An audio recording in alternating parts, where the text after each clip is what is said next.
There's some tools that are not creepy and that are not like looking into your dark soul to give you content that you maybe want, but that just is common sense. Like, yeah, like this, you would be interested in this thing because you have said clearly that you want to look at 2v2 box fights. You should be able to find that like easily, right? I think I think you almost said it there, so it'd be interesting to see what you say to this. It feels like you've got discovery, which is a bit of you guys putting things forwards and also a bit of algorithm putting things forwards. But outside of that discovery page, you need to know a map code to go and discover that experience. And it feels like something like a search functionality where if you really enjoy a team and know a team are making quality maps, you can search for them as a team and find their experiences in a grouped format. Or if you're watching a TikTok or you're watching a YouTube video, rather than writing down a 12-digit code, you can just the name of the map and be like, oh, I really want to play, I don't know, Atlantis Zombies, and you search for it and you get it. Is that something that you think would be powerful in discovery and something that you'd be interested in adding as well? It gives the power of search back to the players, if that makes sense, and puts less strain on just discovery, giving them the right thing, if that makes sense. It's kind of sadness that we don't have a search. We're supposed to have a search. Everything. We're working. But a lot of players don't have a keyboard on the console they run primarily, but there are definitely solutions for that. But we're putting a lot of thought into how to restructure the whole Fortnite ecosystem to put island creators and islands first, right? Fortnite.com's top level domain now, Fortnite.com/creator name. That's the creator's page. That's not Epic's content. You're not like 3 levels down this hierarchy of pages. Like, it's the creator at the front and center, just like Twitter.com/TimSweeneyEpic. It's my presence. You're putting the creators first and putting the islands at the top. It's a critical part of it. Because another major way that people are going to discover content is outside of Fortnite. They're going to TikTok or Twitter or YouTube or something else, and there's a clickable link, and we want that link to take them to a place which is immediately actionable. If they're on a device they play Fortnite on, they can just go and play it right there. They play Fortnite on their console, but they're doing this browsing on their mobile device, and they should be able to click one button and then get into it on their console. Like, really make it really incredibly easy to get into experiences and to maintain your preferences. Yeah. Nice. I like that. Our creator pages were supposed to go live yesterday, but we had a last-minute issue with that you couldn't curate what islands that was showing per creator, and we needed that. But there will be, in short order, every creator will have a page on web and in the game that they can customize the background on. They can customize what islands they want to show, and you can follow those creators. Oh, wow, that's really cool. Does that follow apply in game? Do I for that in also in the game? Okay. So web and in game, and it's mirrored. Discovery is mirrored on web and in game too. Awesome. So to Tim's point, right now we can, if you're signed in, we can put it on your not playlist. Is it playlist? It gets put on the playlist right now. Ultimately, we wanted to just deep link in. If you have it installed on a platform, it'll just route it your way all the way in. Or if you're in a client, like if you're sitting in on your PlayStation, if you're browsing on your phone and you're finding what you want, it automatically updates in the playlist and just takes you to that. So I think we're trying to break down all the barriers that says you have to come through our lobby, select discover, find your material, or type in your island code, and then you can find your island, to instead say no. Like from the get-go, when you enter, we know what you want, and we're gonna allow you to theme the whole experience coming all the way in, up into and including the lobby at some point. Like, that's really cool. We don't consider the lobby to be ours. Like, it shouldn't be. It just is right now. I like that. Sounds like a lot more power back to the players. That's really exciting. Yeah, that's the operating goal.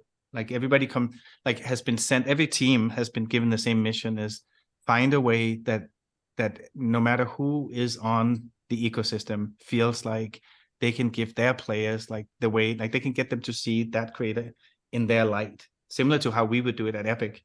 Like when we make the lobby, that's how we want to be seen.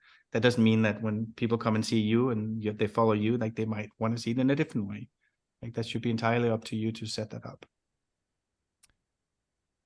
LACHLAN, do you have any questions following up on my next question is a little bit off topic for what we were talking about. So if you had any follow up. I'm done there. Yeah, I've got another off topic one, but you go first. So I'm a huge fan of Fortnite Battle Royale, obviously. And my like dream scenario is to create like a Battle Royale experience, and try to create something, that is on the same level, or if not, is more fun than Fortnite.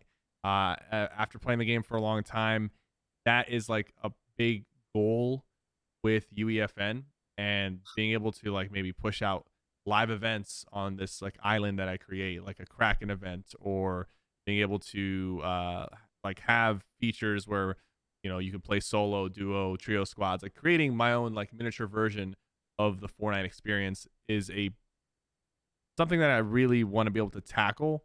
But it kind of ties back to what we were saying earlier. We've seen some things kind of get limited by the memory available right now, and obviously that that's something that both creators and Epic will tackle over time. But do you see a world where a battle royale spawns in the Fortnite universe and is able to like stand on its two legs and kind of exist as like a competitive battle royale?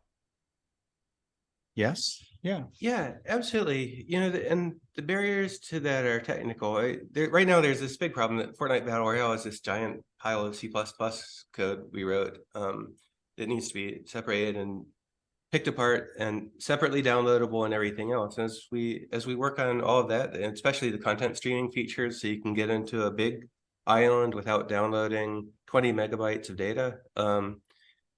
These features will be available, and all of the user content will reduce the amount of data. That greatly reduce the installation size of the experience. Maybe even to the point where like you can get immediately into anything because there isn't a download required, because we can just stream content in as you're going around. Some of these, I think there's a lot of features in the works. Some of these, aren't even coming in the next year. It would be needed to build a game of that scale, a many square kilometer map that's comparable to this.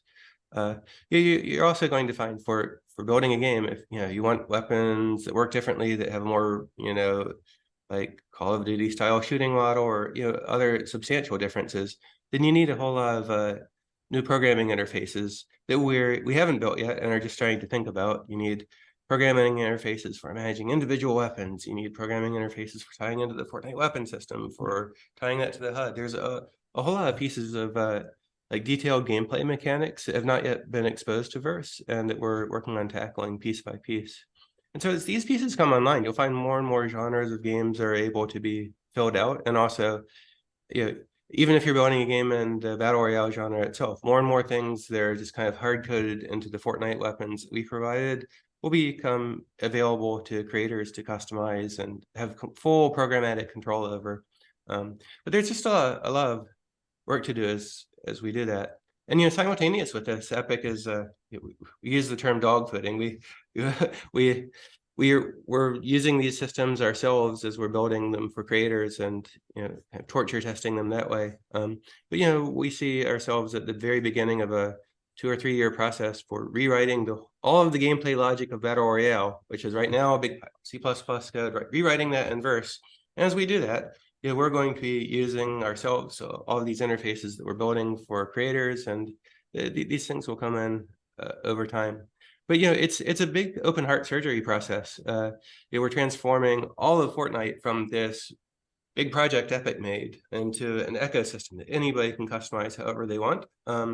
And what we have here with UEFN launch right now is just the first parts of that, the things we were able to do over the past 2 or 3 years.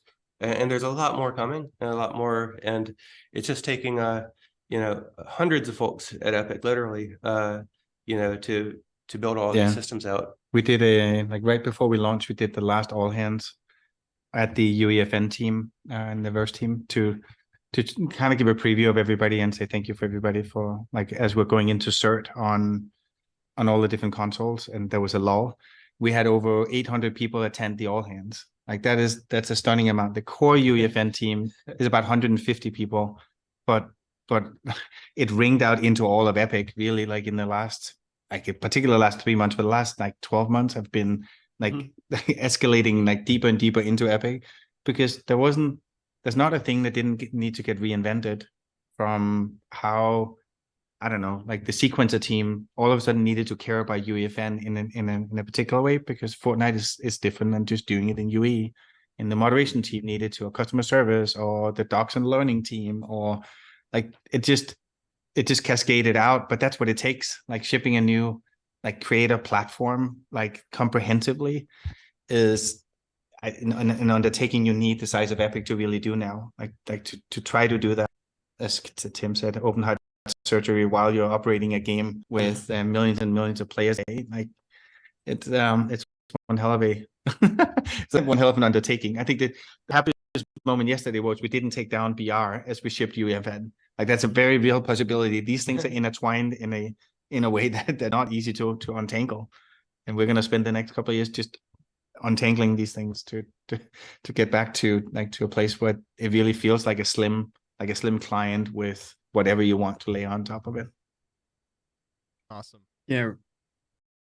No, I mean, just jumping on the back of like in relation to battle royales being made, what was kind of your guys' response to seeing that the chapter 1 map? That was a big moment this week on Twitter with the launch of UEFN. How did you guys feel about like the chapter 1 map being remade by creators? Oh yeah, so well, it's complicated, like because that's our map, right? Yeah. You know, we kind of feel personal about it, right? So we've been thinking about all that quite a lot.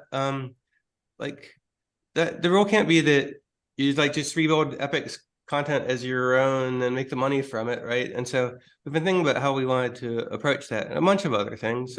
I mean, in general, the rule is you can't use somebody else's original work. And that's the default. Like you can't just go build Call of Duty maps in Fortnite because they're owned by Activision, and so by default you couldn't do that with Epic stuff. So we've been like digging into how can we support the community's aspiration there without creating a precedent that like just totally breaks down in the future.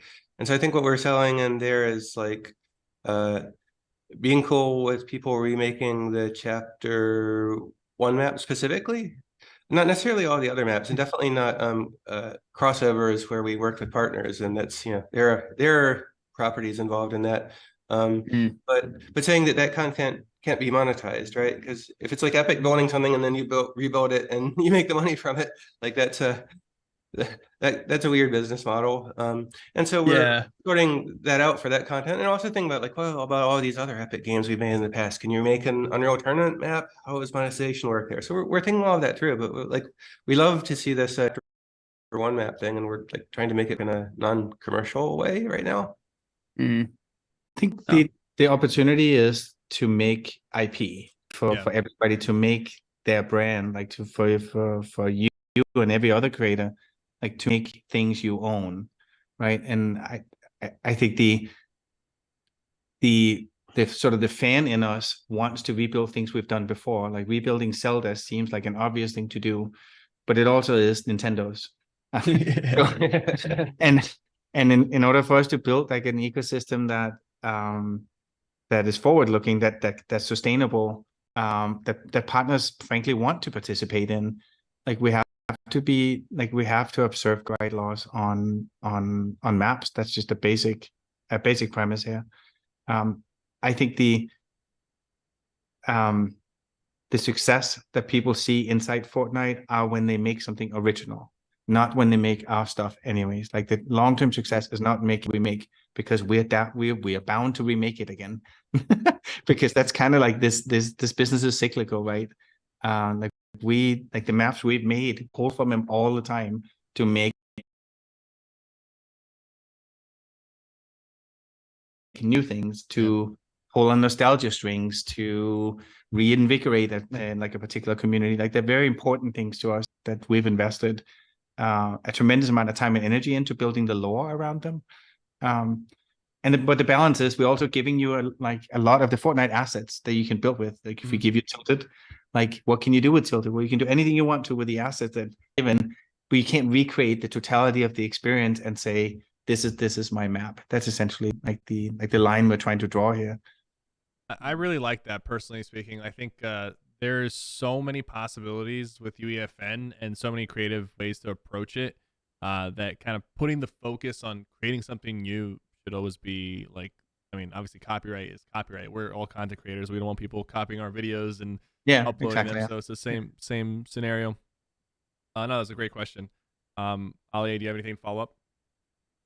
I don't want to go too far away from UEFN, but obviously Battle Royale is still, as you guys said, 60% of the player base. It is still the thing that people come in, the Battle Pass, the collaborations. Do you guys have an end goal with Battle Royale, or do you see that existing forever with new maps and chapters coming out forever, or try not to look that far ahead because things change so often? I just wondered if you were able to at all. The Battle Royale the team doesn't tell us these things, right? They do that themselves, and we're not allowed to know. It's a magical world. It's constantly evolving, and it kind of transcends characterization, right? Things have happened in Battle Royale that aren't that Battle Royale-ish, but they're part of the game. I think it's a continual evolution, and we just love what the team's done. It's fascinating in like inside Epic, if you'd asked that question of the Battle Royale team, I think it would just laugh, like going like, what? why would the end to this? Like it's like saying like, when is Disneyland shutting down? Like like because it lives forever. It's a sandbox that has infinite amount of toys, and they get to make the toys.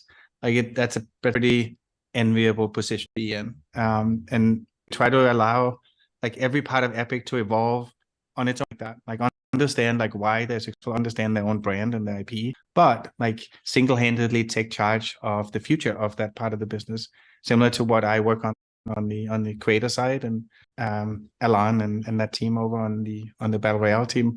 They are empowered to go and make this the best Battle Royale they can humanly be. That's also why the creator economy makes sense, because that team needs to be focused on themselves. They don't need to think about creators or anything. They should just be focused on making the best like Battle Royale they can humanly make, and let the best island win. Like that's always been like a mantra. I want to add a little bit of historical perspective there, because the whole evolution of 3D games, I mean, for a lot of us, it began for real with Doom and Deathmatch, right? That was the original gameplay mode that made it incredibly fun. But in those days, Battle Royale was not possible. You could not get that many people into a map. You couldn't do a big outdoor map. A lot of the things that are possible today just weren't possible then. Every time the technology grows by leaps and bounds, you find new genres of games that could not have been built before are now being built and are the coolest thing. And I met Brendan Green, Player Unknown, a couple of days ago here at the Game Developers Conference, and we were chatting, and just it's so impressive. So clear that what he had defined, by taking the Battle Royale movie from 1999, the Japanese movie, and then bring it into a game type through a series of different partnerships and mods. Leading up to Player Unknown Battlegrounds, which inspired Fortnite and some Call of Duty work and other things. Battle Royale is the greatest genre. It's the greatest game type that's ever been invented yet for the shooter genre, but I don't think it's the last. And let's ask what becomes possible when computers are another 10 or 100 times faster, and the servers and the back-end technology we're building are all that more powerful. I think we'll see entirely new types of things invented that are even better than that. I think we'll see on UEFN. I think we'll see some new genres spawn in. Tim and I met each other in 1997 when we were both working on separate engines, and I think there's not like none of us could have imagined like this moment other than we're both singularly focused on making creators successful. Like this is like a lifelong endeavor, like for both of us, like and in different directions, and now together. And I think that's that moment when you know that you don't know what comes next because you've just handed over the technology to people that don't know the limits. They're just going to go for it. I think it's like one of the most exhilarating things that you can do. And that's what it feels like with UEFN, is like you just got the key like to one of the most powerful engines in the world. Like that's pretty phenomenal. Yeah, super exciting. Any more questions from you guys?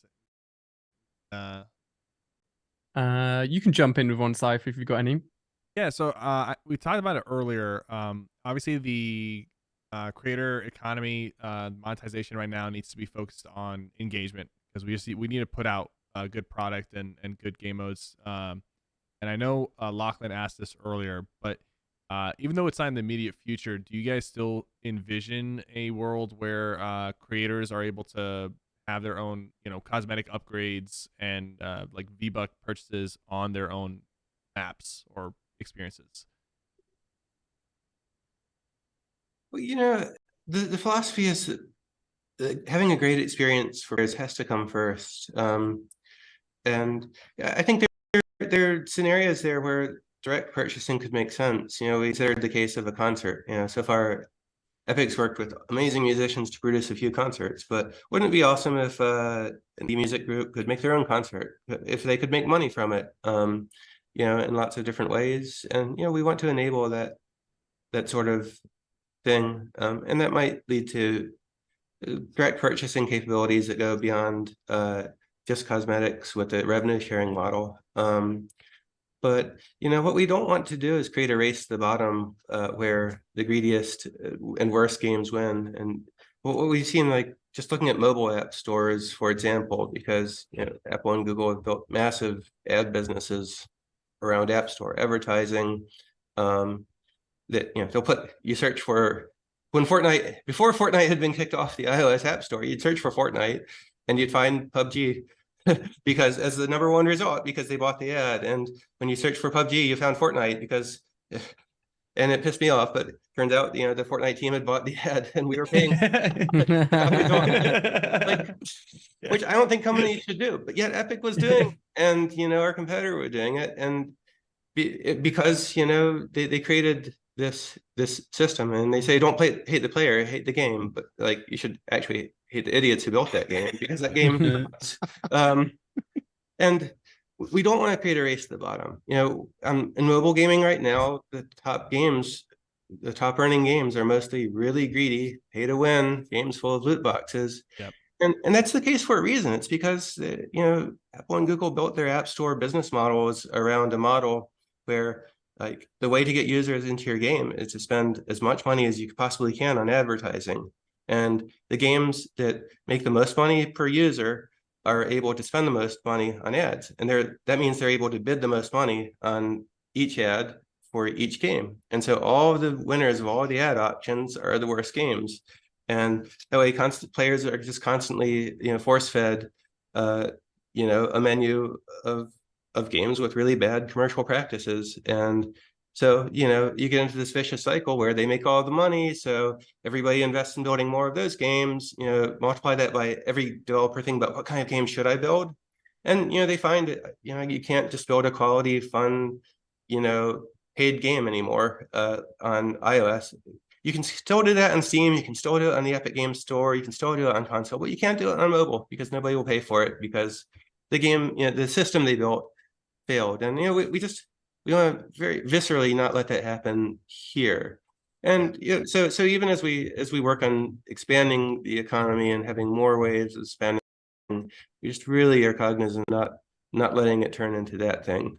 I remember you mentioning in a tweet how like your stance against pay to win is like super strong. So like you probably never see like pay to win find its way into like the Unreal market. Well, so we see Fortnite as this, we're operating this ecosystem, and like we feel like we don't want to create that kind of environment here. On the other hand, you can download Unreal Engine and build a standalone game and make it as bad as you want. Our rules don't say you can't make bad games, and so you're free to do that. Like so different parts of the Epic products and services we offer actually have come to rather different positions about this, and I think it's right. Microsoft Word shouldn't tell you what kinds of stories you're allowed to write in their word processor. But if a company's going to host your content, they will have some guidelines on what's okay in the ecosystem where they're hosting the stuff. And so we take Fortnite really personally, and want to be awesome there. And having more economic options for creators, it'll be valuable, but it can't just be like every game stops supporting shared outfits because every game wants to sell you their own set of outfits that don't work anywhere else, because players hate that. you're already seeing that evolving here and there into other games, and like we just don't want to be there. I'd like to follow on a little bit. Tim, I know you're super passionate about the mobile space, and obviously you went head to head with Apple, and what happened with Fortnite ending up coming off the App Store. And I totally agree with your stance personally. But in terms of actually players coming to Fortnite, I'm sure you guys felt the hit of it not being available on the App Store. Are you guys still proactively looking to get as many people onto Fortnite as easily as possible through both mobile and tablet devices? I know people within the Roblox space, I don't want to compare Fortnite too much to Roblox, but I see their back-end data, and so many people play through their mobile and tablet devices. And it feels like if we can bring that back as easily as possible to the masses, that will just bring a load more players to Fortnite that will then see the UEFN experiences. So I just wanted to know if you had anything to share on the sort of mobile and tablet space for Fortnite and moving forwards. Yeah, well, both Apple and Google kicked Fortnite out. Right, they're trying to kill our company in order that we won't be able to fight them robustly in the future as we're fighting them now. That's their business strategy, and you have a whole lot of regulators and a number of court cases all fighting to stop that. But we need to win this fight. Like, if Epic dropped this fight and surrendered, the App Stores taking 30% off the top would make way more money from or way more profit from anybody's game than the developers themselves make. Even with the revenue sharing, you're going to find as a developer, you have a lot of costs. You have to pay, contractors, you have to pay employees, you have to pay for hardware, you have to pay for advertising. Very few companies have a 40% profit margin, and so it just like stinks that they're still trying to maintain this business model where they make more money from everybody's games than the game makers themselves make. And so we have to stop that, right? And that, like, we need to return the industry to its roots. The Apple of Steve Wozniak was an awesome company. They give you a computer, you could install anything you wanted on it. You could sell your own software. You could make your own software. They even gave you the diagrams of the circuit boards in the computer, so you could make your own peripherals for it if you were a hardware guy. That spirit doesn't need to be dead here. So the way back to mobile is to win the Project Liberty, and we've made awesome strides there. There's awesome new European legislation that will change their practices in Europe. So Europe will open up. And there's U.S. legislation being discussed. It hasn't been passed yet. There's antitrust case that could make a really substantial change to it. But in the meantime, it does suck that Apple and Google are trying to crush Fortnite. This is exactly what antitrust law is supposed to protect against, and it's not. It's so far 3 years into Project Liberty, hasn't achieved any success at all. But the fight goes on, and this is a struggle the industry is going through. We look forward to the future where Fortnite creators can make a lot more money from their work because these battles have been won, and that'll be a good time for everybody. And we mustn't lose sight of it. So in the meantime, right now we're only on Android and only through direct download. And since Google has created such an intentionally bad operating system, it's really hard to install Fortnite on Android. And we're fighting all of that, but it limits the player base. But the Fortnite player base, just compare the numbers to Roblox. Fortnite players way more engaged. Fortnite players, spend more. Fortnite players, we think, at least anecdotally, are significantly older than Roblox players. Most of them are, not kids, and or not young kids at the very least. And it's an audience that you can really build a business around now. And upon victory in Project Liberty, the whole situation will change for everybody, and it'll be a good time. But we can't let that go. We've got to continue to fight for these freedoms of developers. Otherwise, we're all just end up making a bunch of awesome games, and a bunch of monopolies are going to take all the money from. Sorry for the rant. No. Good luck. Good luck. I respect it. Yeah, 100%. We're on your side, sure. No, I think being principled is important. in these things, and we've taken a very principled stand on how we approach platforms. In general, has earned us a lot of trust with the partners we have, platforms we operate on. We have excellent relations everywhere, and UEFN is like that's a big step for every one of the platforms we're on. Like, we are connecting a PC editor with custom content to an end user console. Like, that's not, like, we have to have excellent trust and excellent systems in place in order to do that. So we don't take that lightly. That we're enabling creators to do incredible things, but we're doing it with the caution needed for everybody to feel like we're not jeopardizing player safety or motivation and all the things that we have to adhere to. And I think you can compare that to the principal stance on Apple and Google, that to be there, you have to be there under the right pretense. You have to be able to have the right access to the platform, or you really can't give players a good experience. It's just not possible. So that's the unfortunate truth. That we are this big without mobile is incredible. Yeah. Like 80+% of Roblox is on mobile.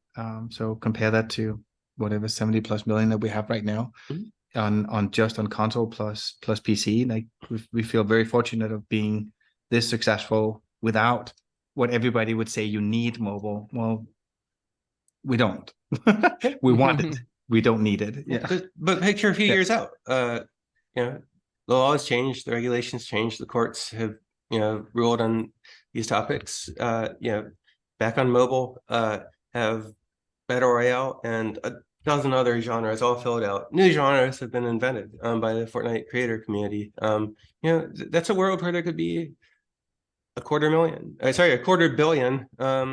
or 500 million users, and it could grow to 1 billion or several billion users over the course of this decade. There are more than 3.5 billion smartphones in the world. Like, this is it. I mean, this is happening for real now, and it's a very exciting time. Yeah, for sure. Speaking of like things happening, is there any features that are not yet here at UEFN that you guys are excited about that you're allowed to talk about? Like, what excites you? We can talk about anything we want to. All right. I don't think we have any secrets. Yeah, we don't have any secrets. There's a lot of, you can just look at the feature set of Unreal Engine 5 and compare it to the feature set of UEFN, and there's a bunch of things missing. A lot of the things are missing because there's not a straightforward way to deploy massive amounts of content, or there's more work needed to do to ensure that there's robust security and that somebody can't mess with some files and cause trouble. And some of the things are because we're trying to move to a different or better development model than we've kind of built up. Unreal Engine 5 dates back to code I wrote back in 1995 when Unreal Engine 1. There's a lot of history in it. And the development of this thing is a constant process of building new features and cleaning up old stuff, replacing old stuff and building new stuff. And at any time, there's a formidable amount of cruft in this code base, and a lot of the barriers to expanding more is just that there's this amazing blueprint system, a bunch of different systems where you're wired together graphs of systems visually, and we're in the process of figuring out how to rebuild that on the foundation of Verse that we're building now, so that you have the best of both worlds. What's in vanilla Unreal Engine 5 and what's in UEFN now. UE is built with like everything is high voltage electricity. Like, you touch any wire and you explode. Like, that's kind of what it's like. There's no safety net. When UEFN's job is to make that safe in a way that when you deploy on people's consoles functionally, there's no payload that follows that was unintended or malicious. Like, that's no small feat. That's kind of what Tim is referring to, is the stakes are higher, right? When you operate an engine and you're a professional developer and you just have to ship it and it has to work once and then everything's fine. That's very different than what we're trying to do with UEFN. On the very direct question you asked, what are we working on that is close? Theming of the UI is very close. So using images for deeply theming UI elements in general through Verse is very close. The creature module is very close. That's the essentially making NPCs, like custom NPCs. We're using control rig. That's what we showed in the demo with the dragon, is the an easy way to sort of abstract how you control rigged characters. This will be used for any humanoid or creature, like in general, like to make NPCs or enemies or whatever you want to do, ambient creatures. The AI module is very close. We're quite far along with diversification of of some of the AI elements. Like, it won't be the deepest that you have. It will be goal-oriented AI and live in the not too distant future. Like, at some point we thought it was going to come for the release, but it's a little further out right now. But I think those are the highlights for me of the things I think are transformative.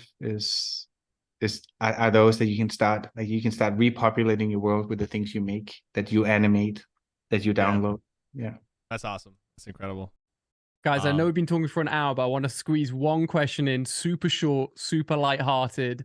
Saxs, Tim, if you had to pick one Fortnite outfit that you would say is your favorite, do you have one? Do you have an outfit you always use? Do you have one that you love? Or do you use whichever one you feel on the day? I use a Moon mainly because it hasn't been on sale for a while and I didn't get it. Flex, you like it annoys me to wear it. I really like Moon Knight. Nice. Yeah, I have an outfit that perfectly matches with the skill and seriousness of me as a Fortnite player. I'm a jelly main. Nice. Nice. I like that. I like that. I feel bad when I'm wearing a military outfit and kind of hiding in the bushes and fighting somebody. I'm the CEO of Epic. Should I really be doing this? But a giant jellyfish and glowing purple, it doesn't feel sad. Love that. Thank you, guys. Well, we've been asking you guys questions for an hour. Do you guys have any questions for us before we wrap up? Anything you're curious about? Yeah, I have. Do you? Oh yeah, please. Okay. Yeah, I think it would be excellent to know when you watched the unveiling that we did yesterday. Like, what was the thing that I'm going to go negative here. What was the thing you wished we would have said? Like, what was the thing you didn't hear that you were hoping that we were going to say? Mine would have been any details on first person, where that's at. Like, that was kind of something I was looking at, trying to figure out if that was on the timeline of soon, because obviously there was that kind of interesting method of obtaining it quite recently in game that was obviously went very viral as it was. But the helicopter method. Yeah. A method that existed. That got it. Yeah, no, that was fun. You guys? Let's answer it first. Let's just do it quickly. Yeah. We are experimenting internally with how we would want to do that, in a systemic way. It turns out that the camera needs to be refactored with verse, and is one of the first candidates we have for some of the stuff we're working on for the new object model. But we're working on camera stuff here. So it's not something we're not looking at. We're just not ready for it yet. Hopefully in the not too distant future, it'll be an option for people to choose. Awesome. On the UEFN side, I should be very specific. I'm not talking about Battle Royale. I'm talking about on the UEFN side as a play mode. Yeah. I'd like to know what you think happens to Fortnite streaming, because almost all streaming is about Battle Royale, with some creative and some save the world. But does it become, as more genres come online and they're really popular games of different types, does it become much more specialized? I think so. I think you start to see really hardcore communities built up potentially around these experiences in game. And obviously us three on this call have built our audiences around the Battle Royale genre. But Cypher mentioned building out his own creative experience where he can bring his fans along with him. I think smaller creators will have a chance to latch on to really new and exciting experiences and be the forefront of the mouthpiece and the person to represent that experience and carve out where those experiences go. So I think specialization will definitely take a role, and hopefully we see the chance for creators that maybe can't crack into the Battle Royale content sphere because there's already a lot of big creators in that space, can potentially crack into a horror genre, or like something that's new and exciting and up and coming that UEFN offers that wasn't available before. That's what I think will end up happening. I think it's a little bit like it can start now, but I think once we start getting persistence on the islands, you can start really building stories with different people, creators, streamers, having your own like kind of living world is where a lot of the storytelling is nowadays with YouTube and Twitch streaming. So once that happens, I see it, really repopulating like the live stream audience, and like new groups of people will come in and start kind of creating their own story, whether it's like in a role play format or like a Minecraft server format, but in the Fortnite space. Yes, that's it. I should have said, I didn't. The persistence is like the highest on the list. That sits at a price 0 XP. Like we had to turn services off for UEFN because of like some security implications that comes from when you can save permanence like into like a data, like a blob on your profile essentially. We had like all sorts of issues with that, so we are detangling that, and then it's coming back online again like shortly. Awesome. So that should be the same. Yeah. Awesome. Nice. Well, if there's not any more questions, I've got one more cringe one. I'm going to throw it out there. Okay, all right? let's go, I've Alex. just got to do it. I'm doing it. I don't care. Okay. So if there's one question that me, Lachlan, and Cypher get asked the most whenever anyone meets us, and I'm talking on behalf of them, but I'm sure it's true, it is, will you add me on Fortnite? I'm going to flip that question. Saxs and Tim, would you ever add us on Fortnite? And you never know. Maybe we'd play Fortnite together at some point in the future, or maybe you don't have enough time to play Fortnite in your spare time with us. But I thought I'd throw it out there just in case. Add you as a friend on Fortnite? Is that what you're saying? Yeah. Oh, okay, because you're already in Fortnite. I'm pretty sure you have an outfit. Yeah.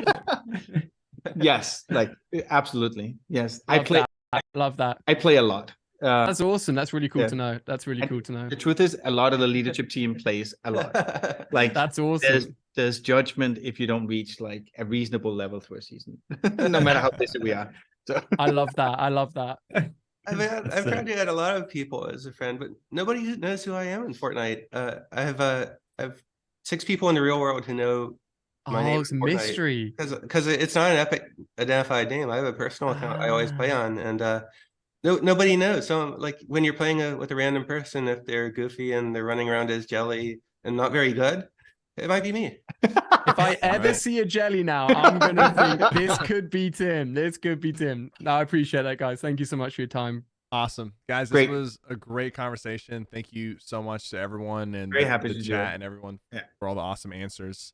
But yeah, super excited for UEFN. We're all really excited as content creators to see what people make, but also as people kind of having our own creative teams to put out some awesome content in the near future. So looking forward to it, and looking forward to all the features you guys bring.